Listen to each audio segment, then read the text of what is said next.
another other side of the story. Fairy tales with a twist. This book has 5 stories in it. In this video, we will be reading about Beauty and the Beast. No lie, I acted like a beast. The story of Beauty and the Beast as told by the Beast. Written by Nancy Lowen and illustrated by Christian Bernardini. Roar! Arr! Grr! Yep, I've still got it. I might not look like a beast anymore, but I can still act the part. Notice that I used the word act. Acting changed my life. It got me into trouble. It got me out of trouble. It even got me the girl of my dreams. My name is Prince Elmer. If you believe the lies I was once a spoiled brat who refused to help a poor old woman, here's the real story. As a young prince, I was shy, so shy that I wouldn't even answer the phone. And if a pretty girl came around, forget it.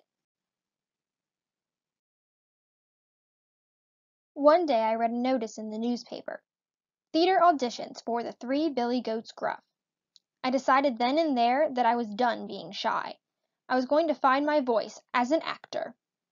Of course, I wanted the best part in the play, the evil troll who lives under the bridge. So I practiced and practiced. I barked and hissed. I growled as I brushed my teeth. I slashed at the air with my fork. On audition night, my head was so full of troll thoughts that at first I didn't notice the tug on my sleeve. It was a poor old woman asking for food. "No!" I roared. "I won't help you. Go away." Then I remembered that I wasn't actually a troll. "Oh, I'm so sorry. I was just—" But it was too late. Before my eyes the old woman became an evil fairy. "Fool!" she cried. "You acted like a beast. You shall be a beast." "But you don't understand."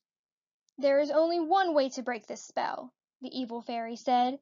"A woman must fall in love with you, in spite of your looks," she snickered. "Like that's going to happen."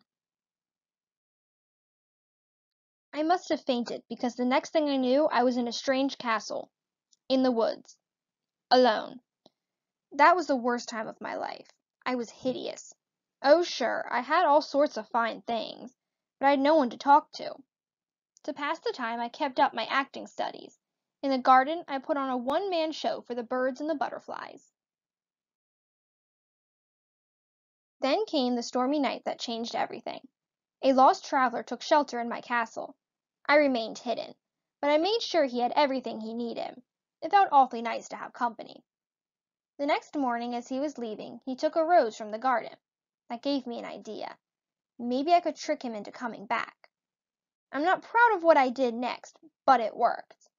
"Is that how you reward my kindness?" I roared. "You will pay with your life." The man begged to say goodbye to his family.